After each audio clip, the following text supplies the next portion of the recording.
So tell me about that title. Why that title? The Quixotic. Somebody had told me, a friend of mine had told me that that word best describes me as a musician, as a producer, you know, as a hip hop producer, music producer. They're like, yo, that word best describes you, you know. And I'm like, okay. I read the definition of the word.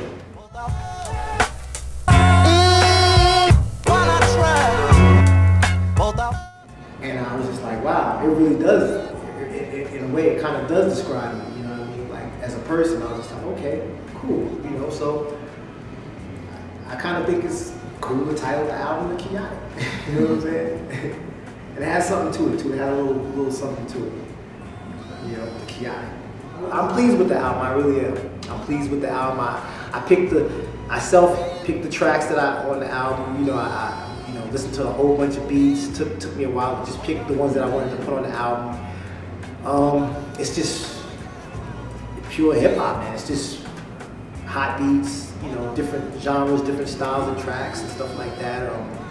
And like I said, I have not hidden, but just scattered songs throughout the album as well that I collaborated with some artists that I thought were dope, and wanted to get down with it. And you know, they put their best foot forward. Where do you feel the instrumental album fits in today's music market? I believe it has its place because, I mean, you know, sometimes, you know, you really don't want to get bombarded with a whole bunch of lyrics and stuff like that. Sometimes you just want to just put on instrumentals and just, you know, take your own travels just through the music. You know what I'm saying? You don't want the extra lyrics. You just want just the straight music. You know what I'm saying? Just to get your day going, or just, you know, jump in the car and just drive somewhere, or, you know, just do what you do. You know, I think instrumentals have a key part in music now. We need new voices, we need new music, we need new musicians, and I'm just playing my part. You know what I'm saying? Just playing my part. Biggest lesson I've learned: patience. Gotta have patience.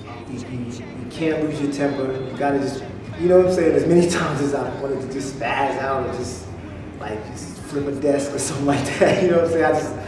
You know, you just gotta be easy, man, because it's a business.